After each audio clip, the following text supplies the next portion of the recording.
assim como a gente fez ontem, se vocês tiverem alguma pergunta, vocês, por favor, enviem no chat, que eu vou tá separando elas por aqui. E no final, se a gente tiver um tempo, a gente faz para eles. Então, boa sessão, vou passar a palavra aqui para o Zico e aproveitem. Valeu, Thiago. Olá, todo mundo que veio hoje, para quem veio ontem também, olá de novo. Olá, Ludmila, olá, Isidoro, olá, Jaqueline. Hoje a gente vai ter um papo maior, eu acho, enfim, tem muitos assuntos. E ontem, quem não pôde ver o Frank, que é um cara incrível, entrem no YouTube, a gente conseguiu permissão de subir a conversa no YouTube, então está disponível para quem quiser, enfim, logo tem o link e tudo. Então foi uma conversa muito, muito, muito, muito legal. Entre outras coisas que ele destacou, o podcast como... Claro que lá fora, podcast de ficção está muito mais desenvolvido, muito mais evoluído, chama a atenção de gente como ele, né, que é um cara fodão, né, um grande produtor e roteirista, mas chama a atenção também de astros de Hollywood, como o Nikolai, que estava no Radio Man, que é a série do Frank, mas gente como Ethan Hawke, Julianne Moore e outros que estão fazendo podcasts, tanto de ficção quanto de não ficção. No Brasil, a gente sabe que a gente está começando, e um dos que está mais acelerando é aqui o Isidoro, fazendo podcast de ficção já. E o Frank, entre outras coisas, além de ser um entusiasta, ele fala como o podcast ser uma grande oportunidade para contar muitas histórias diferentes, histórias que não se contam em outros lugares. O meio áudio permite, eventualmente, uma gama maior de histórias, uma diversidade maior e tudo, e até propõe um engajamento maior. A gente vai falar sobre isso, como o áudio te leva talvez mais para dentro da história. Ele fala também, entre outras coisas, e é uma coisa para roteiristas que eventualmente estão começando ou estão começando na história de áudio, que o podcast é uma oportunidade também para ganhar um pouco de músculo. Perdão que eu engasguei um pouco aqui. Ou seja, como é um meio mais barato, mais rápido, e a recompensa financeira também talvez não seja tão grande quanto em séries e filmes, mas tem uma recompensa de conhecimento e pessoal, de poder contar várias histórias diferentes e poder fazer musculação, ou seja, aprender, enfim, treinar e tudo mais. Então, esses são uns dos destaques do que perdão, o Frank falou. Eu vou tomar mais um pouco de água. E agora, perdão, vou deixar a palavra para cada um dos nossos convidados, para que eles se apresentem um pouco, falem um pouco de si e por que estão nesse mundo maravilhoso do podcast ou gostariam de estar. Com vocês a palavra, vou começar pela Jaqueline, que está mais próxima aqui. Tudo bom, gente? Bom dia. Enfim, estamos aqui nesse papo maravilhoso hoje para falar de podcast, que é um tema que eu gosto muito. Eu acho que o caminho que é tradicional dentro dessa mídia é de pessoas que consomem muito podcast, né? A gente acaba escutando muito e logo vem o interesse de poder produzir, poder escrever para essa mídia também. Não sei se o Zico está bem ali, tá tudo certo, Zico? Essas coisas sempre acontecem quando o microfone não pode ser mutado, gente. Nós estamos todos com o microfone aberto aqui, quem está falando. Enfim, eu sou uma grande consumidora de podcast, eu escuto bastante. E o podcast ficcional é uma coisa que entrou na minha vida. Eu tive um convite para escrever um podcast de ficção. E foi um desafio profissional e criativo muito grande. De pensar, né? Começar a exercitar essa coisa de pensar através dos ouvidos, né? Como que a gente vai conseguir contar uma história utilizando apenas esse recurso, que é o recurso sonoro, sem o suporte da imagem. Então, foi um desafio criativo muito grande. Eu tive que realmente roteirizei junto com a Caroline Margoni, que eu não sei se está aqui assistindo, mas foi uma parceria que a gente teve ali. de poder pensar como que a gente podia contar essa história, e aí surgiam dúvidas que eram muito básicas, né? Inclusive questões de formatação, como que a gente formata um roteiro de podcast ficcional? A gente usa a mesma estrutura de formatação de um roteiro audiovisual? Então, eram tantas questões que foram surgindo que eu falei, poxa, isso aqui é muito interessante. Eu gostaria de estudar mais sobre isso, trocar mais ideias com pessoas que estão interessadas sobre isso, para ver se a gente realmente consegue desenvolver produtos que tenham uma qualidade que consigam atingir as pessoas, né? Porque, acima de tudo, a gente é comunicador, a gente escreve histórias para se comunicar com as pessoas. E tem uma coisa que acaba sendo uma reflexão para mim muito grande, eu já quero começar falando isso, né? Fugindo já um pouco da minha apresentação e, enfim, e já propondo essa reflexão, né? Porque às vezes a gente fala de podcast também como se fosse uma mídia menor. Então, vou ali fazer um podcastzinho, e aí lá na frente, se eu tiver sorte, eu vou fazer uma adaptação para o audiovisual dessa obra, porque o audiovisual é o que tem o grande valor, os orçamentos maiores. E eu acho que é legal a gente já começar esse papo pensando na como que a gente produz um conteúdo de qualidade para essa mídia que tem um valor por si própria. É só uma mídia diferente. E o trabalho do roteirista, honestamente, escrevendo para podcast ou escrevendo para audiovisual não tem muita diferença, não, gente. É Não muito mesmo. trabalho igual. Então, acho que se a gente conseguir manter desde já que estamos começando nesse terreno, abrindo essa floresta dos podcasts ficcionais no Brasil, é importante que desde já a gente valorize a nossa função. Porque se você está escrevendo uma série de 8 episódios de 30 minutos para mídia de audiovisual ou para podcast, é o mesmo volume de trabalho. Então, isso tem que condizer também com a remuneração adequada para exercer essa função, né? Então, é uma mídia com orçamentos menores, mas é porque você está economizando. Não tem departamento de fotografia, não tem departamento de arte, não tem figurino, não tem locações. A economia está na produção. A economia não tem que estar no desenvolvimento e nem na pós-produção. Então, acho que é legal a gente começar desde já valorizando o nosso corre aqui, porque é difícil também, né? O Isidoro vai falar, a Lud vai falar, mas enfim, já começa aí com essa bola. Mandou bem, Jaque, muito bem. É isso mesmo, dá tanto trabalho quanto. Ludmila, fala um pouco de você. Oi, gente, bom dia. Nossa, muito legal estar aqui, podendo falar com vocês de podcast. Obrigada pelo convite, Zico. Acho uma iniciativa muito interessante, né? A gente falar sobre essa mídia, mas também dar esse pontapé aí para o ficcional. Assim, aqui temos Isidoro vai falar um pouco mais, mas ainda é uma coisa rara, né? Aqui no Brasil, criação original, não adaptação. Então, estou super interessada, tô também como ouvinte aqui, muito, muito interessada, enfim. Falar um pouquinho, acho que, não sei, tenho que reconhecer o que a Jaque falou agora, acho maravilhoso, porque realmente se tem uma ideia de que o desenvolvimento é mais fácil, não sei se passa isso, ou essa ideia de que o podcast é mais barato em termos de produção, e aí sem querer isso vaza para o desenvolvimento, mas não me parece ser o caso, né? A gente vai pensar a história do mesmo jeito, vamos precisar de tempo, vamos precisar de pesquisa, vamos precisar levantar sinopse, escaleta, tudo isso, né? Igual, né? Então, acho que isso é importante. Eu vim, acho que quase todo mundo aqui, né? A gente veio do audiovisual, então ainda que tivéssemos lá contato com rádio, ou com uma ideia de radionovela, historicamente falando, a gente teve nossa instrução para escrever para áudio e imagem. Então, eu acho que, do meu ponto de vista, quando eu fui fazer podcast, foi um pouco essa coisa de por que eu tenho que fazer diferente, né? Primeiro eu comecei fazendo tudo que eu já fazia para o audiovisual, né? E acho que a conversa de ontem também falou um pouco disso, né? Assim, vamos lá, vamos começar a fazer com as ferramentas que a gente já tem. E é claro, acho que durante o processo a gente vai aprendendo algumas coisas, né? Principalmente sobre as etapas, né, de podcast, né? Então, até fui para o estúdio, a pesquisa. No meu caso, eu fiz mais não ficção, né?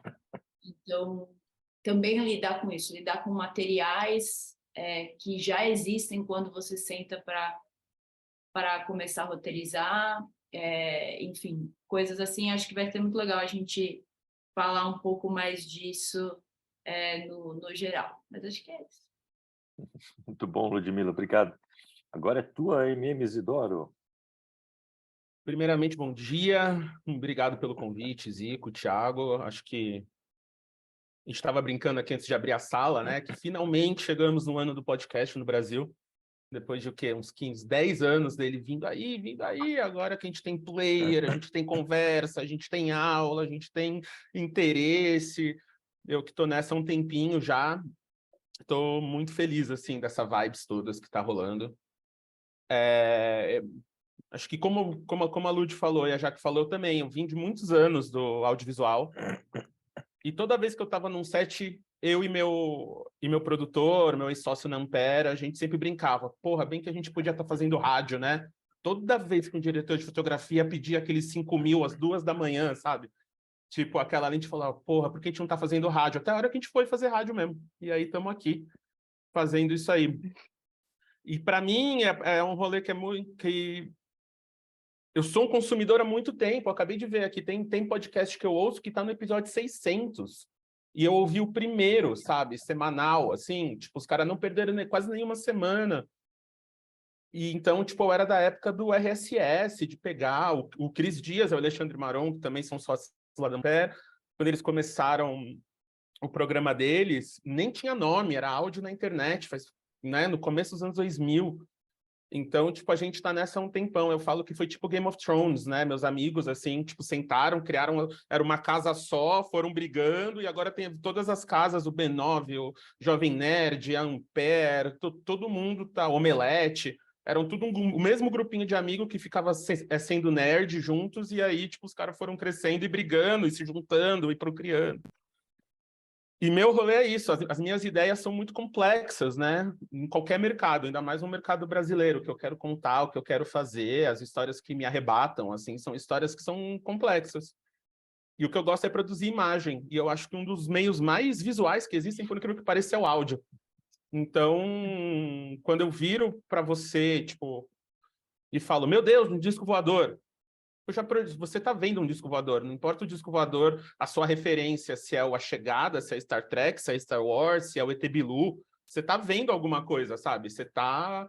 Eu projetei, a gente está co-criando. Então, como criador, assim, isso foi um rolê que me pegou muito forte no áudio, e ao mesmo tempo eu trabalho muito com gênero, né? Então, meus filmes de cinema eram gênero, meus livros são de gênero, o gênero que eu falo terror, ficção científica, fantasia, coisas que a gente, no Brasil, não tem tradição, né? A gente vai muito para novela, a gente vai muito para melodrama, a gente vai muito para esse lugar, e na América Latina a gente já tem mais, né? Realismo fantástico, para o mundo, para o norte global, ainda muito mais.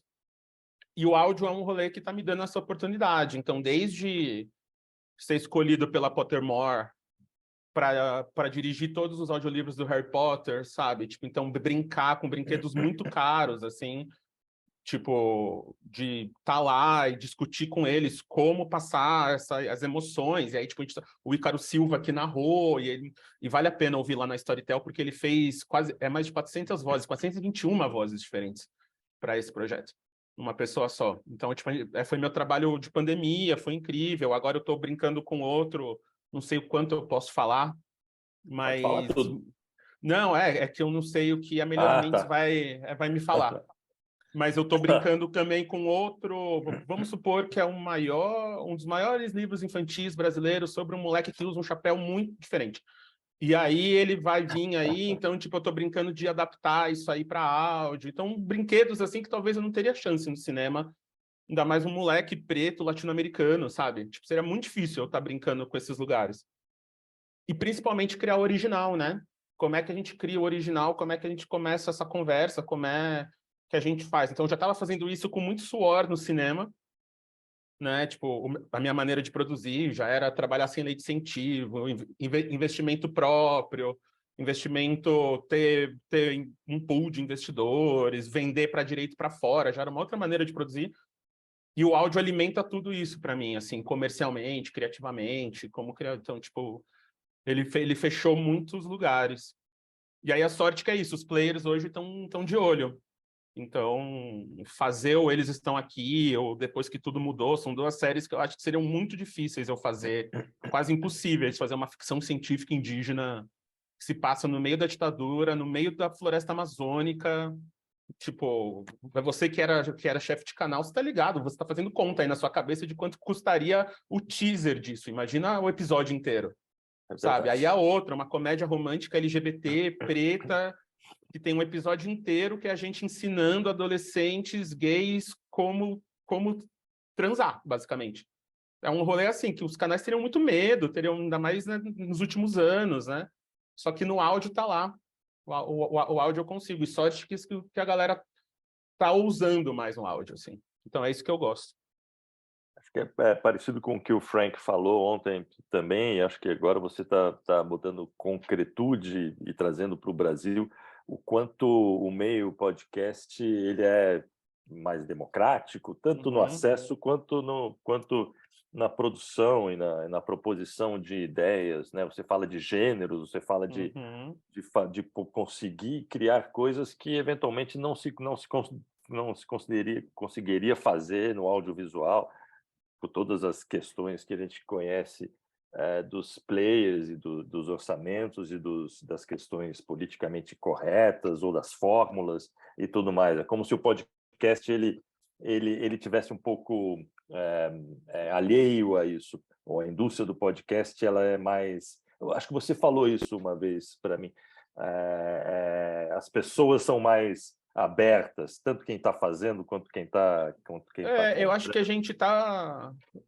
Primeiro, eu só queria falar que ainda bem que eu não falei nenhuma besteira, que a galera da Globoplay tá aqui, beijo, Lê, Sobata, e mandaram o coraçãozinho, então obrigado, gente.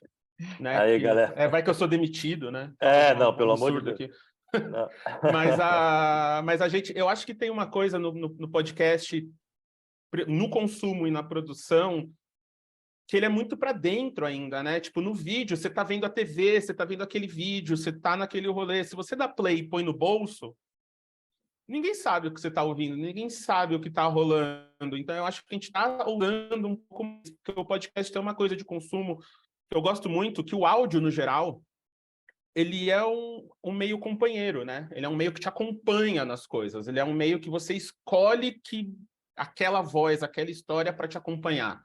Então, seja em casa sem fazer nada, ou seja no trânsito, malhando, lavando roupa, fazendo bike, fazendo exercício, ele te acompanha. Então, e também tem uma parada aí, é uma parada mais poética, que é a coisa mais ancestral que a gente faz, né? Sentar em volta da fogueira e contar história. Então, você junta tudo isso, você, comercialmente, por exemplo, o podcast hoje é a mídia que mais converte. Na minha época, eu estava fazendo os podcasts para marca, era muito absurdo você ver a conversão, o engajamento, a galera fica esperando mesmo, ouve, é um contrato quase social que você tem com as pessoas. Então, quando a gente conta essas histórias, quando a pessoa escolhe dar o play, não é um feed. Ela quer dar o play naquilo, não é que entrou no aleatório, não é que foi lá a plataforma e jogou, você escolheu aquele play para dar, para falar, agora essa voz vai me acompanhar, essa história vai me acompanhar. Então, eu acho que nesse poder, a galera que curte isso já sabe disso, e a galera que curte isso tá virando chefe, tá conseguindo fazer, tá conseguindo rolar, e sabe do poderio que é você tá no prime time da pessoa, não no prime time do canal. Então, é a hora que a pessoa quer te ouvir. Não é a hora, assim, às 8 da noite na TV aberta, que é o horário às 9, horário da novela, ou, tipo, sabe, é o seu prime time e a hora que você quer. Então, tipo, tem essa sacadinha que eu acho que os players que estão entrando estão começando, principalmente aqui, estão começando a entender esse poder, né? Muito legal, acho que é isso mesmo. E você falou uma coisa que ontem a gente também discutiu com o Frank, que é o ouvinte como coprodutor, né? Cada um coproduz a história na sua cabeça, porque as imagens são formadas no cérebro e tudo. E eu acho... É o maior orçamento de pós-produção que a gente pode ter, que é a imaginação das pessoas. É verdade, é verdade. E acho que, enfim, facilidade de acesso, democratização de temas, cada um ouve de um jeito, tem a sua relação com o podcast de uma maneira muito individual, o que é bacana e tudo. E aí eu estou pensando numa coisa que Jaqueline me falou uma vez, ela também vem do audiovisual, como ela falou e tudo, e assim como Ludmila e você e outros aqui são roteiristas, enfim, mas Jaque me falou uma vez que agora eu só quero roteirizar para áudio. Como é que é isso, Jaque? Que bicho te mordeu para você achar que esse é o teu caminho mesmo? Isso não é só uma paixão, você quer ser roteirista de áudio. Olha, Zico, na verdade, eu continuo fazendo trabalhos para audiovisual. Não estou traindo o movimento aqui dos podcasts, mas eu acho que dentro do mercado que a gente tem, acaba que a gente precisa ter essa flexibilidade. A gente ainda não tem um cenário profissional de especialização em roteiro de podcast. Isso é uma coisa que o mercado está se construindo ainda. Mas, de fato, é uma mídia que eu tenho uma paixão muito grande. Eu acho que eu tenho uma relação afetiva muito grande com o podcast. Eu acho que a gente até bateu esse papo. O meu pai é um grande consumidor de rádio, então eu cresci ouvindo muito rádio em casa, sabe? Então toda vez que eu coloco uma vozinha na minha orelha e eu estou sempre ouvindo um podcast, eu sinto uma relação emocional com aquele conteúdo ali, eu tenho verdadeiras catarses, assim, epifanias ouvindo alguns podcasts. E aí, complementando um pouco o que o Isidoro falou tão bem, né, desse vínculo do público, da formação de comunidade, quando um projeto, um produto de podcast consegue engajar os seus ouvintes, né? É que tem uma explicação até científica para isso, né? A audição, ela é o segundo sentido que a gente desenvolve e é uma especialização do tato. E a gente desenvolve a audição já no útero da nossa mãe. E a audição, ela passa por conexões ali neurais muito próximas das conexões que têm a ver com as emoções e com a memória. Então, quando eu fico lembrando que na minha infância o rádio estava tão presente, eu falo, cara, será que eu não estou dando uma continuidade, assim, a esse legado afetivo que a minha família tinha com essa mídia? E, de repente, agora eu estou aqui nessa renovação, essa releitura, esse novo momento do rádio, né? Porque não deixa de ser rádio. É só o rádio do nosso tempo, mas é rádio, né? Uhum. E aí eu acabo achando que tem uma história também, nessa minha relação com ouvir podcast e gostar tanto disso, assim. E aí eu acho que não é à toa, né, que a gente escuta uma música, lembra de alguém e chora, tem uma explicação emocional para tudo isso, e tem uma explicação porque as pessoas ficam tão conectadas quando elas estão ouvindo algo que realmente trabalha ali com as emoções dela, ou que passa uma mensagem que é interessante e tal. E aí a gente, nesse ofício, de conseguir fazer isso de uma maneira primorosa, com muito cuidado e com muita atenção para o tempo do outro, porque todo mundo que está escutando algo que você fez, ela está cedendo o tempo dela para embarcar naquela viagem junto com você. Então, eu acho que a gente tem que estar à altura desse desafio, né? E nesse momento a gente vê toda uma correria no mercado, a gente vamos quem vai produzir o primeiro grande blockbuster de podcast ficcional brasileiro e tem uma ansiedade em volta disso, mas às vezes eu sinto que a gente tem que dar para trás, sabe? De realmente olhar que tipo de história que você quer contar. Tá todo mundo falando de true crime. É true crime que você, criador, quer realmente produzir? Você se conecta, você consome esse tipo de conteúdo, você gosta desse tipo, você estuda esse tipo de conteúdo? Ou é uma coisa que o mercado está fazendo, eu quero fazer também? Sabe? Porque a gente pode até dizer o que o público está ouvindo hoje, mas a gente não pode dizer o que o público vai ouvir amanhã. Ninguém tem essa bola de cristal, então talvez o próximo grande sucesso vai ser uma comédia romântica, vai ser uma história de terror, vai ser outra parada. Então, assim, eu acho que o caminho mais saudável para todo mundo que quer criar podcast e que está dentro desse mercado, porque nós fazemos o mercado, né? Eu não sei que vocês acreditam que tem uma mão invisível regulando o mercado, levando a gente para uma direção, nós fazemos parte desse mercado. Então, a gente também, nas nossas decisões, nos nossos posicionamentos, a gente vai moldando essa realidade.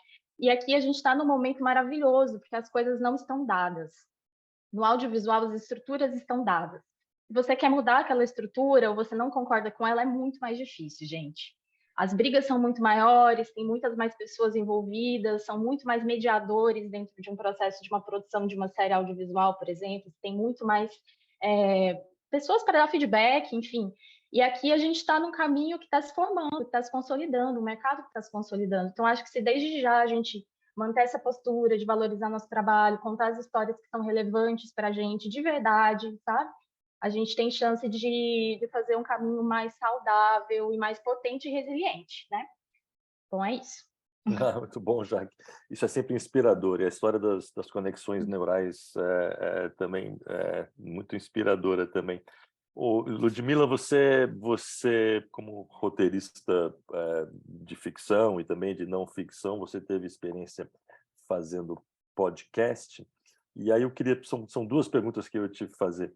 Eu me lembro de você ter falado, acho que uma dessas palestras de podcast, se não me engano, lá no Frapa, o quanto, acho que era uma cena, né, num carro ou alguma coisa assim, o quanto, e acho que o Frank falou uma coisa parecida ontem também, o quanto o áudio, e a Jaqueline também corrobora isso, e o Isidoro a mesma coisa, te leva mais para dentro da cena ou da história, mais até do que o audiovisual.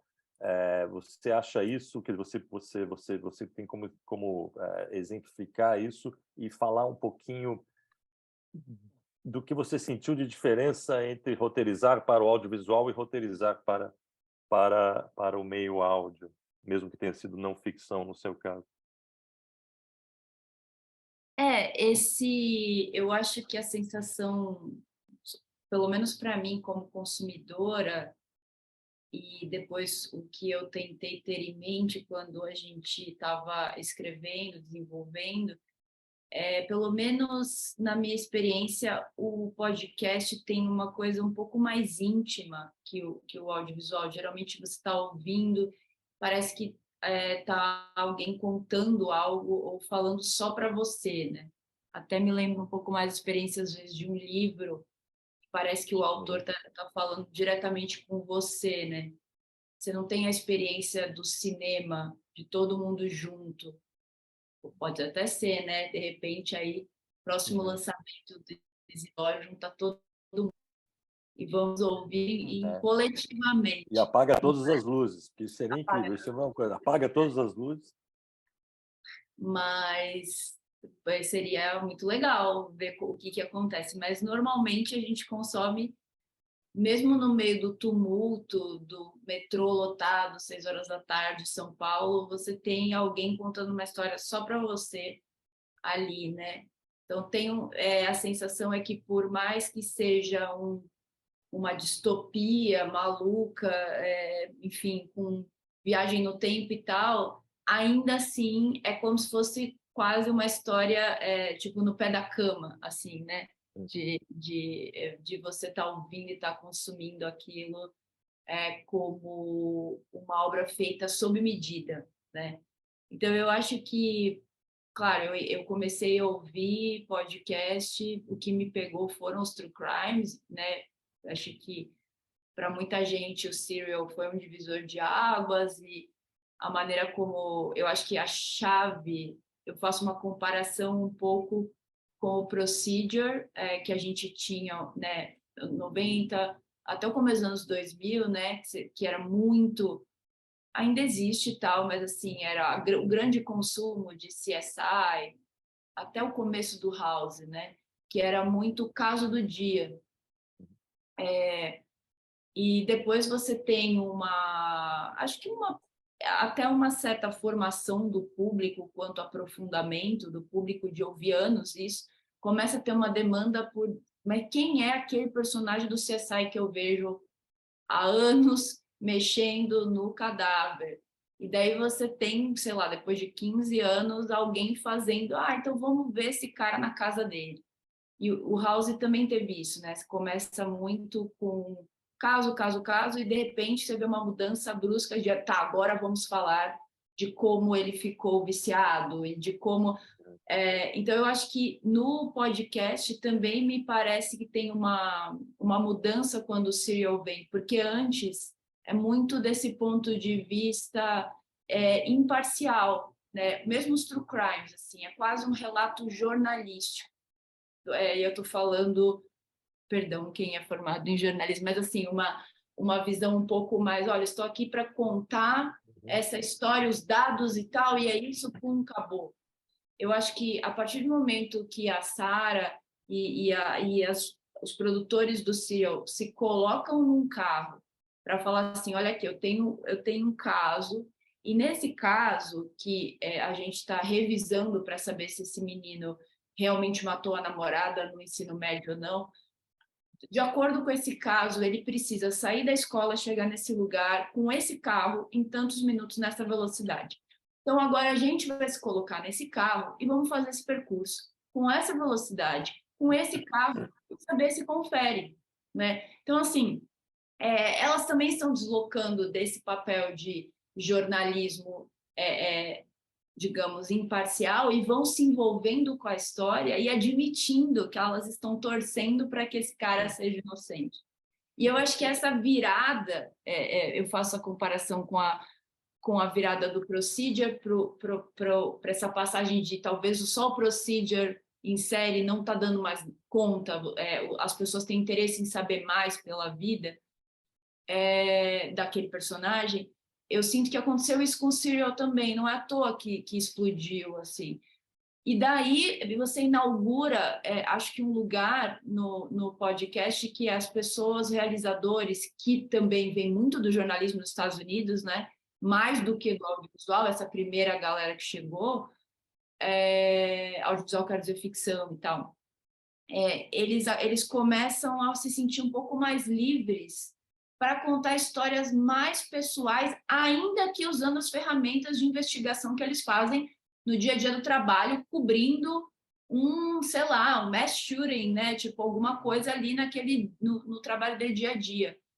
E nisso eu acho que a Rádio Novelo que eu trabalhei fez muito bem também. Sei lá, a Paula trabalhava na Piauí, sabe? Tipo, então, todas elas tinham o seu trabalho, mas na Rádio Novelo elas começaram a falar, tá, mas o que move a gente? O que pessoalmente eu quero contar e o que eu posso colocar o meu coração ali sem ser julgado que isso, mas aqui não tá parcial.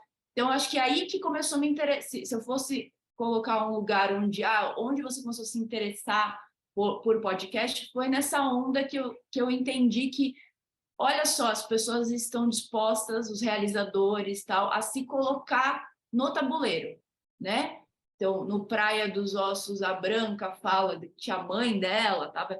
Então, eu acho que foi aí que me tocou, assim, e aí eu comecei a ouvir muitos podcasts, sendo de true crime ou não, mas que tivesse esse envolvimento maior dos personagens com a história. Isso de um modo geral. E aí, não sei, já falei muito, mas basicamente sobre a diferença de processo em si, eu acho que eu ainda não fiz um podcast de produção de ficção que foi produzido, mas as experiências que eu tive de não ficção, tanto na Novelo, trabalhei com o Ivan também, no Projeto Humanos, eu fiz uma colaboração em Altamira, e também adaptei O Abuso, o livro da Ana Paula Araújo. Eu acho que nesse processo eu sempre entrei com algum tipo de material e fui pensando de uma maneira bem de ficção mesmo, com arco, com personagens, com gancho e tal. Tentei aproveitar tudo que eu sabia de ficção, mas a diferença é que agora você tinha um material que te inspirava, né? Eu não fiquei obcecada pelo material, querendo... Inclusive, muitos dos embates com a galera do jornalismo vinha daí, né? Porque é muito... Não, mas eu soube isso nesse dia e depois eu soube aqui. Então, tem que contar assim. Não tem. Esquece. É o entretenimento. Se essa informação é melhor aqui, você pode trocar. No caso, Evandro foi um clássico disso. Mas, enfim, basicamente isso. Não sei se é respondido. Acho que ficou bem nítido, no caso Evandro e em outros, que essa mistura de entretenimento, de roteiristas de ficção, de diretores de ficção com jornalismo investigativo, jornalista, deu muito certo, né? A história ficou melhor contada, né? E aí eu queria saber agora de Isidora um pouco justamente sobre história, porque eles estão aqui, podcast de ficção que ele lançou recentemente na Globoplay, e pode falar um pouquinho sobre o seu processo criativo, como Claro. que aconteceu essa série, como que ela foi realizada do ponto de vista do roteiro. Claro. Eu acho que complementando um pouco o que a Lud falou, tem uma coisa do modelo, acho que do podcast, acho que é com negócio, talvez a gente vai falar no próximo painel um pouco mais disso, mas tem uma coisa aqui que é o podcast americano, né? Ele vem das rádios públicas. Então, era os jornalistas, era tipo streaming, né? Globoplay, Globoplay, Produtora, streaming só dá essa virada. Então, os primeiros grandes podcasts, né, This American Life, 99% Invisible, Serial, são podcasts que vêm de jornalistas que eram de rádios. Aqui, a gente vem dos influenciadores, né? E, especificamente influenciadores fazendo mesacast, fazendo corte de YouTube, que é outro negócio. Não é o negócio do podcast. Então, o que a gente conhece como podcast aqui acaba indo para esse rolê, nesse formato Flow, Podpah, Poddelas, todos esses. Então, acho legal a gente estar falando aqui de ficção, falando de outros formatos, documentário e tal, porque é igual falar filme. Filme pode ser animação, filme pode ser documentário, filme pode ser ficção científica, filme pode ser uma porra de coisa. Mas aqui, quando você fala podcast, o pessoal já tem a estética visual do podcast, não é nem flow, o conteúdo, né? Tipo, mesa, televisão, microfone, pessoas, LED. Né? Tem, tipo, uma estética visual, não é uma estética som, assim, não é um conteúdo. É verdade. Então, é por isso que a gente chamou o seminário de audiosérie. A gente ficou pensando em podcast de ficção, enfim, porque a palavra podcast está muito relacionada a isso que você falou. Até lá com o Globoplay, a gente conversou muito disso. A gente está chamando da série de ouvir do Globoplay, que aí já facilita muitos lugares de marketing mesmo. O Globoplay faz série, essa é uma série do Globoplay que você vai ouvir e não vai ver. Tipo, já resolve em muitos lugares. É isso. Mas o Eles Estão Aqui, ele veio, foi uma via de duas mãos. Até a Carla Domingues, que está aqui, ela estava lá no começo, quando ela estava na Globo, que foi trabalhar com você também depois, né? Mas eu estava falando de outros projetos com o Globo. Eu fiz o primeiro podcast do Globoplay, porque eu apresentei ou produzi a primeira leva inteira de podcasts originais para HBO aqui no Brasil. E aí a gente fez depois os podcasts de Globo.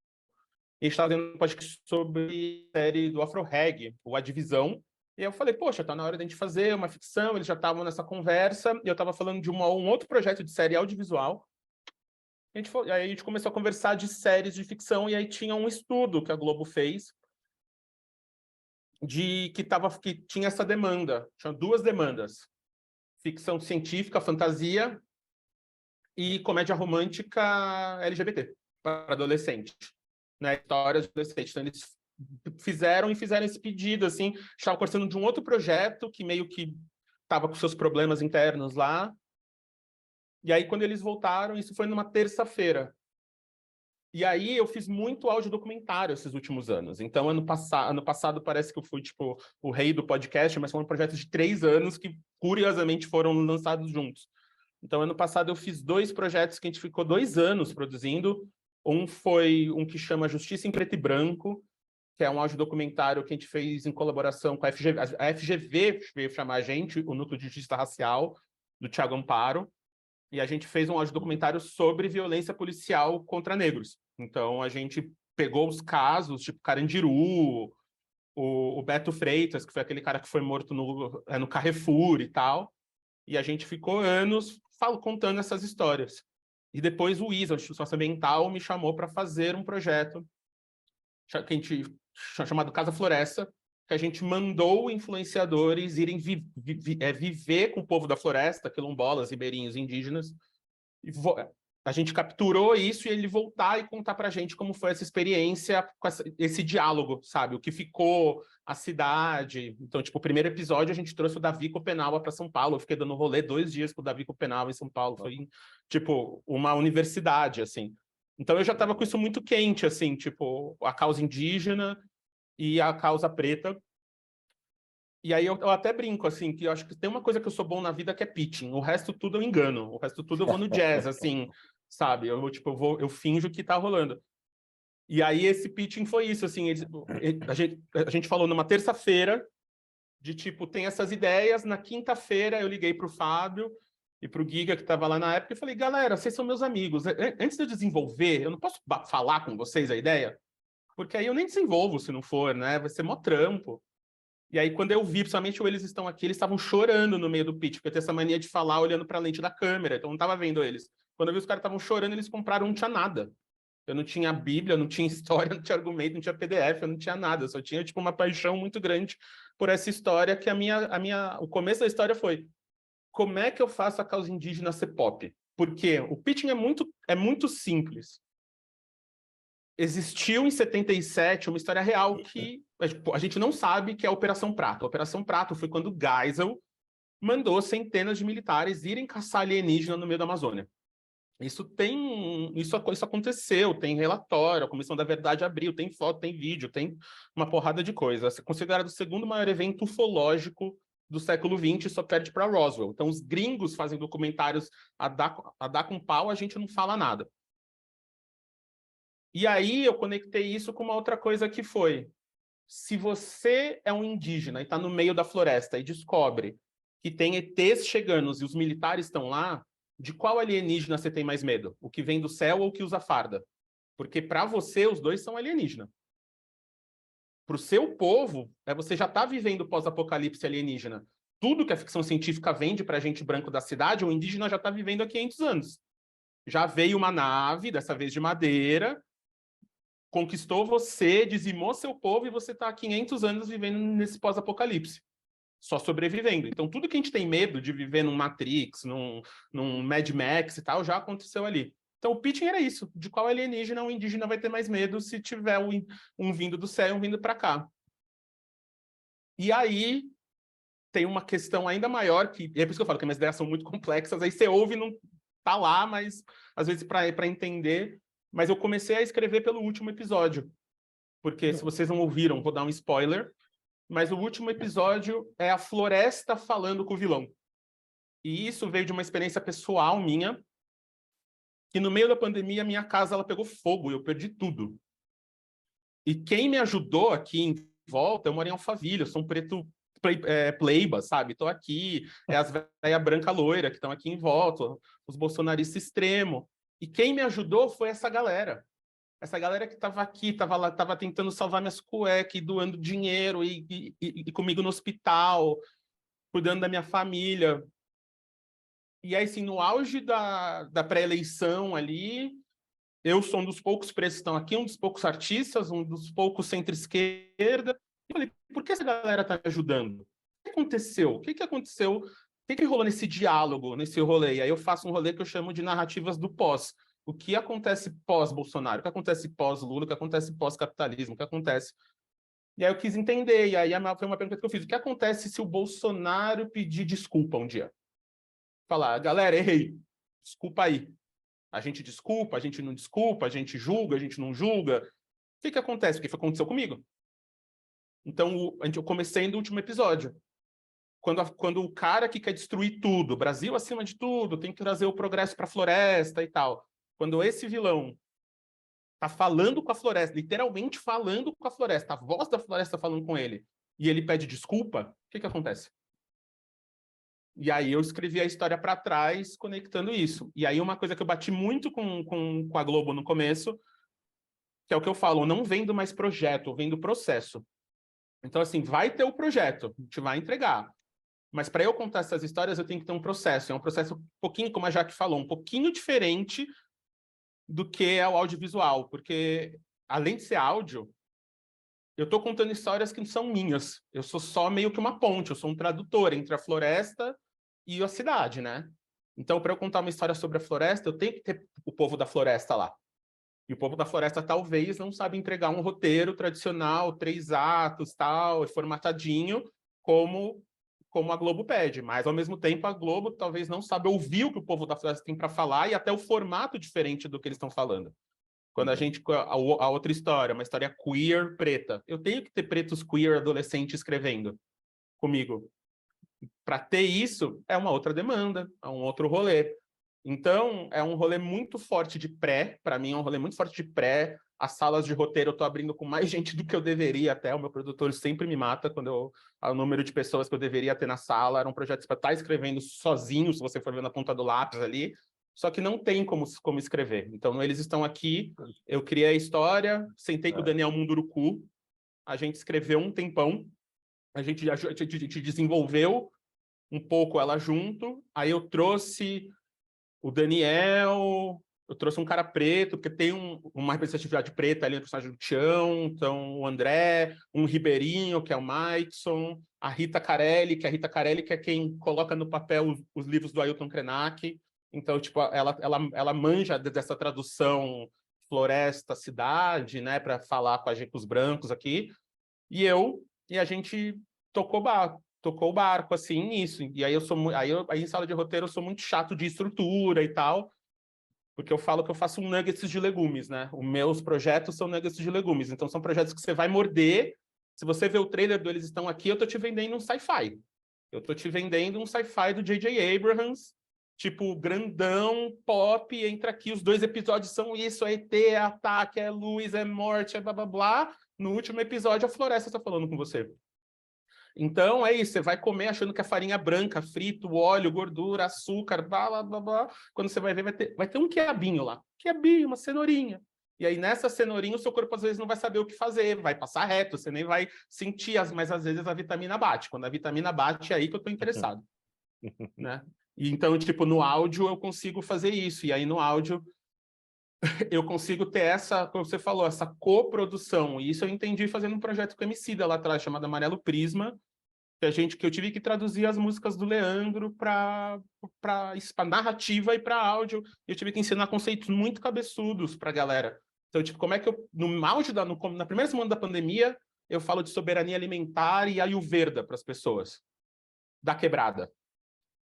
E aí foi aí que eu comecei a ver. Eu só vou fazer isso se a gente co-criar essa história junto. De eu falar do quintal da avó e do chazinho que a avó fazia quando você estava com dor de barriga.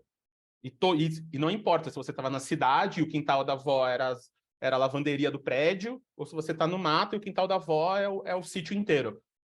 Todo mundo tem uma memória afetiva com o quintal da avó. Então eu fui entender. E aí, as minhas coisas nunca são simples, assim, de vamos contar tal pessoa matou tal pessoa. É tipo, Ayurveda para quebrada e tal. E aí, só antes de fechar aqui, acho que tem uma coisa que me interessa muito, que é o falar com o Brasil, né? Então, tipo, como é que eu conto histórias descentralizadas, como é que eu conto histórias com outros sotaques, com outras ideias, e também como é que eu chego nas pessoas. Então, o meio áudio, até para escrever, me fascina muito isso, porque é isso, eu consigo pegar esse áudio, roubar se eu quiser, colocar no WhatsApp e mandar para centenas de pessoas, porque todo mundo tem o WhatsApp. Num ecossistema onde 8% da audiência brasileira está nos streamings de vídeo, mas 99% das casas têm um celular com WhatsApp, eu tenho um celular com YouTube, os maiores players de vídeo, de música e podcast no Brasil é o YouTube. Então, por que eu não estou lá? Por que eu não estou falando com a galera lá, onde a galera tá? Então, tipo, para eu pegar meia hora de áudio e colocar, você vai ter a mesma qualidade se você estivesse no Spotify, diferente que se eu roubasse meia hora de vídeo do Netflix, ou, né, vamos supor, roubar, que eu digo aqui, é tipo, para a galera que não pode pagar, né, mas para essas histórias chegarem lá.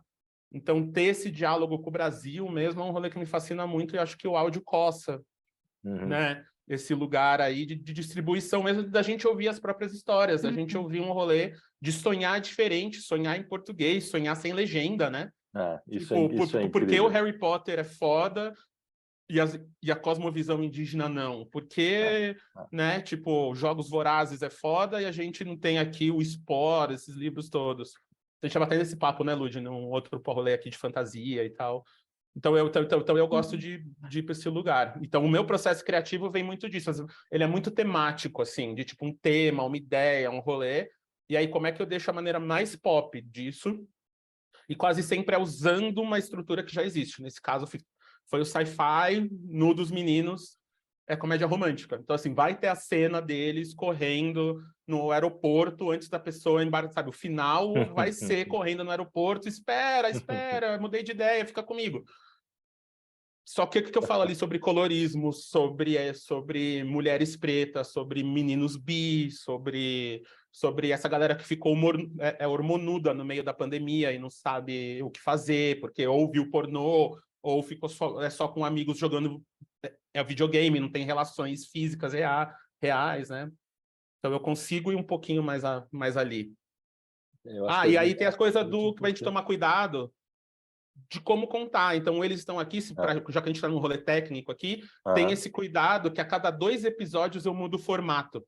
Eu não sei se vocês perceberam, mas os primeiros 2 episódios a gente está no rádio, a gente tem uma desculpa para ela estar falando, para a gente estar ouvindo. Então, ela tá falando num rádio amador.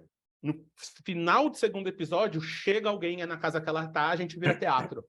Então, é teatro. A gente está em volta da mesa conversando e é uma cena só, uma cenona, né?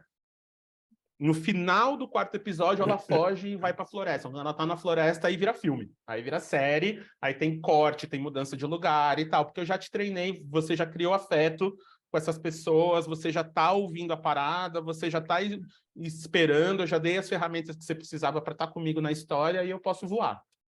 No outro é a mesma coisa. No outro a gente vai estar em momentos muito específicos da vida da molecada, que assim, eu me senti muito estranho ouvindo e espero que a galera sinta também, mas é tipo, no meio de uma sessão de terapia online, na hora do chavequinho, mandando a mensagem pro crush, sabe? Falando, tipo, assistindo uma live do seu melhor amigo te talaricando com o seu crush.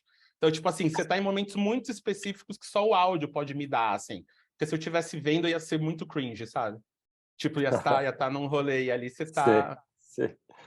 O áudio favorece isso. Olha, eu acho que você além de tudo, tem uma missão, isso de contar histórias brasileiras que a gente não conta mais, principalmente no audiovisual, né? Que na sua maioria tem seu poder decisório fora do Brasil, né? Tirando, né, algumas exceções, mas acho que eles estão aqui, você acertou muito e você fez exatamente isso que você está dizendo. Então eu recomendo, eles estão aqui lá na Globoplay. Eu vou rapidamente passar para a Jaque, porque ela teve uma dupla experiência, né, de fazer ficção em podcast. Uma que foi se não me engano, uma encomenda, quase pessoa física. Ela conta essa história. E uma outra que foi um pouquinho diferente. Pode contar um pouquinho dessa tua experiência nos podcasts de ficção? Um deles acho que você fez com a Carol, que está aqui. Carol, você está aí? Deve estar aí. Então, uma experiência foi de podcast ficcional e a outra de podcast não ficção, né? E aí a gente tem as características clássicas de desenvolvimento de roteiro nos dois campos, né? Se a gente está falando de não ficção, e aí depois o Ludi vai complementar, eu acho, a gente tem etapa de pesquisa, como que a gente vai construir essa narração, procedimento clássico ali, a gente vai precisar de material de arquivo, quanto tempo a gente tem de produção para levantar todo esse material. Eu acho que é até interessante o Isidoro ter falado que tem projeto que você ficou 2 anos, né, desenvolvendo e tal. Isso daí já é para desmistificar que podcast é rapidão para fazer, viu, gente? Porque também tem essa cultura de achar, pô, é só áudio, 2 meses, 3 meses está pronto. Não, você acelera às vezes ali no tempo de produção, como foi dito ontem na palestra, que eles produziram um podcast de ficção em 2 semanas, mas e o tempo de desenvolvimento e o tempo de pós? Se você for colocar tudo isso na tabela, talvez você vai ter aí mais de 1 ano, 2, a depender do nível de dificuldade da pesquisa. Se for um podcast investigativo, você tem um trabalho ali de 5 anos, né? O Ivan Mizanzuki para ficar levantando aqueles dados todos lá para fazer o projeto humano, e aí você tem um projeto de grande qualidade. Mas a qualidade, ela vem pelo tempo de dedicação também, né? Não tem milagre, gente, não dá. Se quer fazer um projeto, um conteúdo que seja muito bom, o tempo ele precisa estar na equação. Então, isso vale para ficção e para não ficção.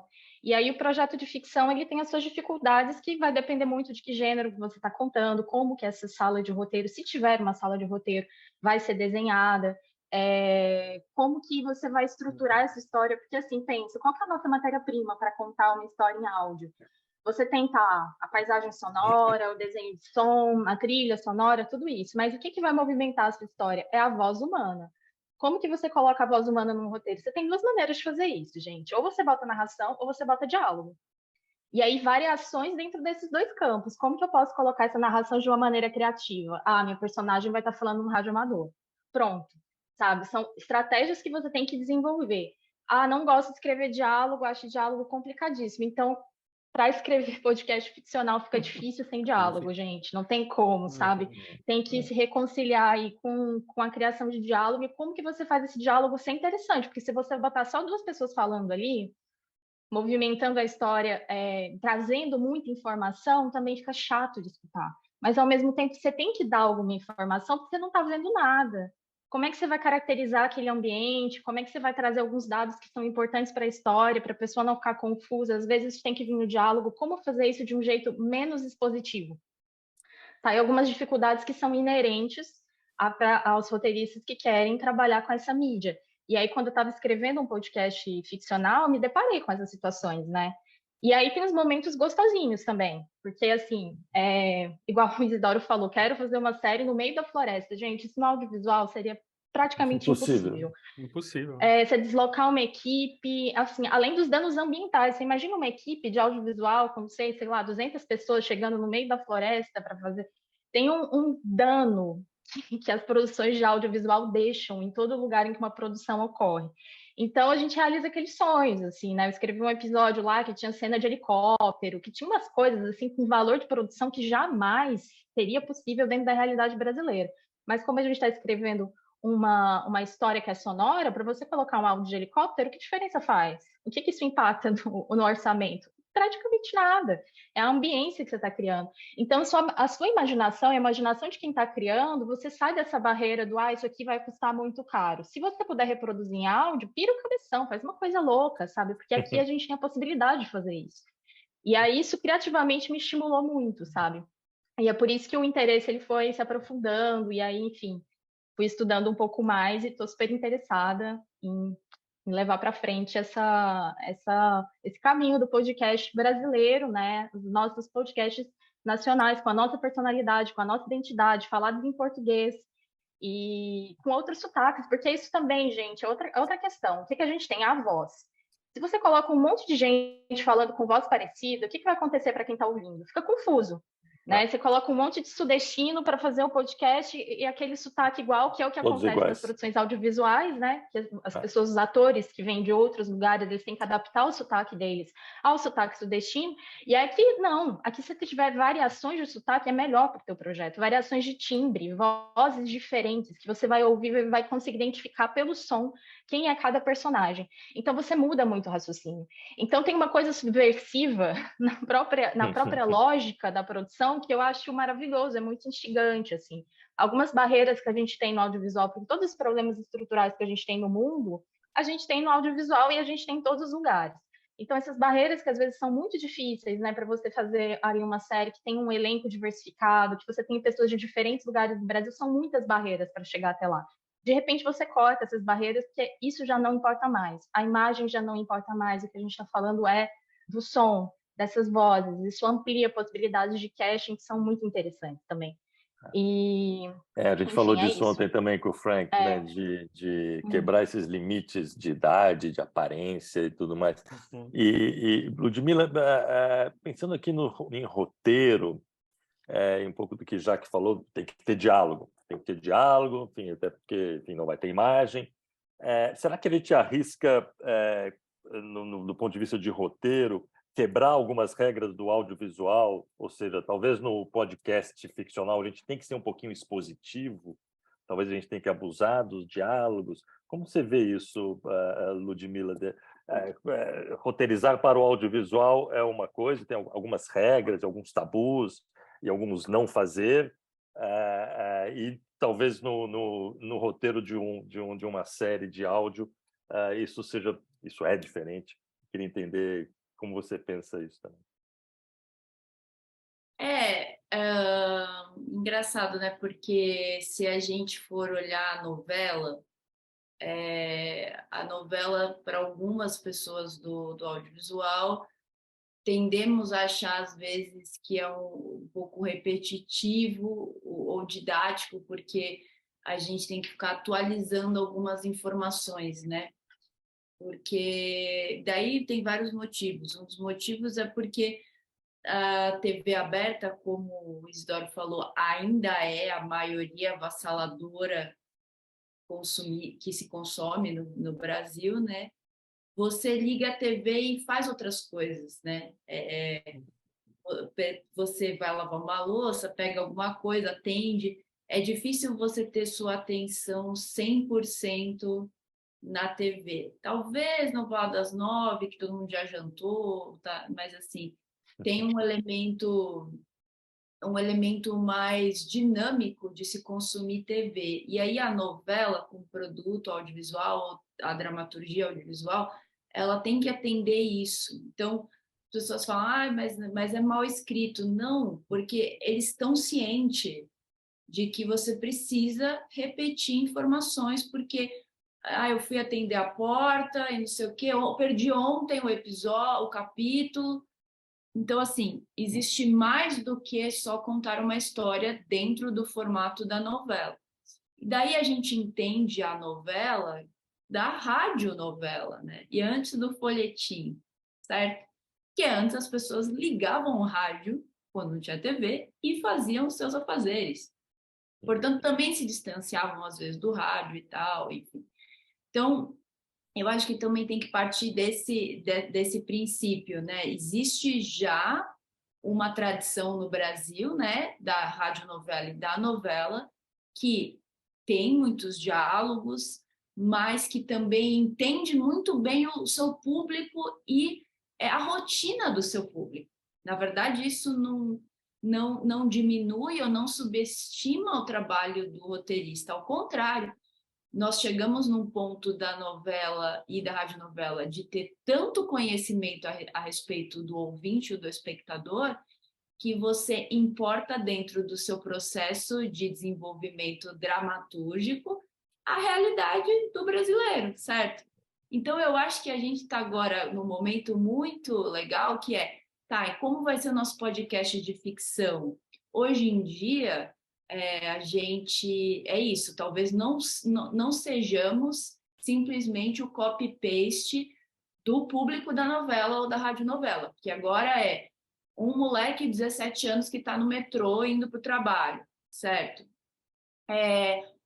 Alguém que está na academia, né? Ou sim, uma mãe que está ali esperando o filho no dentista. Enfim, eu acho que a gente ainda tem um espaço para entender essas formas de consumo e também incluir esses dados no que a gente está desenvolvendo. Parece ser meio chato, mas eu só quero criar, eu sou roteirista e tal, eu não quero pensar nisso. Ok, faça uma primeira versão da sua história e faça o que você quiser, né? Ainda mais sendo áudio, vai lá, pira, explora os caminhos, mas depois pegue esses outros dados, assim, todos esses que o Isidoro falou, que a Jacta comentou e tal. Para quem é seu público, né? Se você está falando de uma comédia romântica LGBT, teen, você vai saber mais ou menos quem é seu público. Seu público deve ser super dinâmico, faz várias coisas ao mesmo tempo. Provavelmente está ouvindo o podcast, está vendo alguma coisa, está não sei o quê, está terminando a lição de casa. Eu sei lá. Então, assim, eu acho que não sei se necessariamente é uma coisa ruim a gente pensar em diálogo ou falar assim, nossa, estou algemado no diálogo. Ao contrário, eu acho que aí é uma provocação. Talvez o diálogo no audiovisual seja menos necessário porque a gente tem imagem, né? Se você está no cinema, melhor ainda, você sabe que o cara sentou lá e só vai ficar com foco ali. Mas e como é que a gente faz em outros modelos? Eu acho que essa pergunta, talvez, para levar para os roteiristas, também é uma coisa interessante e de processo. Eu considero de processo, eu não considero, isso aí está pensando como produtor. Não, eu acho que é o projeto que você está apresentando, né? Então, essa coisa de áudio de WhatsApp. Áudio de WhatsApp, gente, é isso, é a realidade do brasileiro. Eu vou ouvir, me dá 5 minutos de alguém falando algo super pessoal, eu não vou largar. Quanto mais pessoal, quanto mais, tipo, não estou contando para ninguém, eu só estou dividindo com a minha melhor amiga, mas de repente tem 100 mil pessoas ouvindo, ok, quero ouvir. Espera aí que em junho vem aí, hein? Eu quero. Muito bom. Gente, esse papo tá incrível, acho que eu ficaria aqui até amanhã. O Thiago precisa voltar aqui do backstage para falar algumas coisinhas, mas, cara, tá sendo incrível. Zico, eu acho que só queria complementar o que elas falaram. Com isso, eu acho que a gente está na fase da experimentação. E se tem uma coisa que o áudio faz bem, e já puxando o gancho para o próximo painel que a gente vai falar de viabilizar, todo mundo tem um estúdio de podcast em casa no bolso, que é um celular. Já tem um microfone direcional, já dá para editar, já dá para ouvir vários apps que já dá para fazer som e tal. Então, a experimentação é isso. E aí tem uma coisa que a gente tem que fazer junto com o mercado, que é isso, que o podcast ainda não tem essa carinha, não tem o formato, já que falou, não tem um formato de roteiro, que a Lud falou, tipo, é novela, não é teatro, o que é? Se a gente trouxer, importar só o que o audiovisual trouxe, não vai dar certo, porque não é tipo, a gente está no teatro, né, ali é na caixa escura, a gente tem que projetar a imagem nas pessoas, então tem que ser um roteiro um pouquinho mais expositivo em alguns lugares, mas talvez a exposição pode vir de um efeito sonoro, pode vir de uma intenção, pode vir de um rolê, então são lugares que a gente tem que criar meio juntos, assim, e eu acho que a resposta não vai vir da gente que já está até um pouco viciado no que a gente... né, no audiovisual, e a gente tem que fazer essa tradução, porque ainda os executivos estão vindo ou da música ou do... Assim, isso falando de séries pagas por players, ou que estão indo para players, né? Não necessariamente as séries. Mas, tipo, eu aprendi muito com as minhas equipes que não tinham... Ou era um primeiro trabalho, ou era, tipo, como é que eles estão usando o WhatsApp, como é que eles estão usando o áudio, como, por exemplo, os indígenas usam o áudio. Então, a coisa que mais valeu, até agora, feedback que mais valeu a pena para mim foi a Bia Tapuia, a atriz, né, que ela é dos Tapuia do norte do Pará e tal, e ela é neta do cacique. O cacique colocou o áudio no meio da aldeia para a galera ouvir junto. Assim como se ele estivesse contando uma história. Então, para ele, tipo assim, foi uma história do povo dele que ele contou igual ele contaria uma história ali, sabe? Então, para mim, foi essa maneira coletiva que eu não imaginava que ia rolar. Fiquei super emocionado quando ela mandou, assim, que a gente estava ali fazendo esse rolê. Então, acho que a gente vai criar junto. Então, não tem fórmula ainda, não tem curso, acho que tem ferramentas. E aí, essas ferramentas, a gente tem que usar, ainda aprender a melhor maneira de usar. Se é a ponta, se é embaixo, se é do lado, se é batendo, se é arriscando. E que bom, né? Que é a parte mais divertida. Muito bom. A gente tem que sofrer, mas tem que se divertir também. Gente, foi sensacional. Thiago, né? Foi sensacional. Como dizia, Dá vontade de ficar aqui até amanhã. Continuaria aqui por algumas horas, né? Falando sobre criação, mas a gente precisa começar nosso painel de produção também, pular para lá. Então, vou pedir desculpas para o pessoal que mandou perguntas, mas a gente tenta responder as perguntas no próximo painel. Foram muito voltadas para a produção também, então acho que vão se adequar. Lembrando que todo mundo precisa trocar de link, tá? O link que recebeu por e-mail é diferente, então a gente deve estar começando 11h50, a próxima sessão, para dar tempo de todo mundo tomar uma água e ir ao banheiro. Jaque, muito, muito, muito obrigado. Ludmila, obrigado. Isidoro vai estar na próxima, já agradeço por essa, mas... Para quem não for na próxima, eu só vou fazer um jabazinho aí, siga lá o pessoal da Ampere, a gente, que a gente está colocando muito conteúdo sobre criação de podcast nas redes, e a gente está abrindo uma turma nova do nosso curso, porque a gente acha que a gente tem que trazer o mercado junto, sabe? A gente tem que... É o que a gente está brincando, que a gente tem que desenvolver os nossos concorrentes. Porque a gente tem que fazer um mercado forte, assim, e mercado forte vai vir com muita gente produzindo, com muito player rolando. Então, fica ligado, a gente está dando muita dica, porque a gente quer ouvir muita coisa nova. Valeu, Isidoro. Sensacional. Obrigado, queridos e queridas. Então, a gente se vê Até daqui a pouco. Até daqui a pouquinho. Obrigado a todo mundo. Obrigado. Tchau, tchau. Valeu, gente. Até já. Tchau.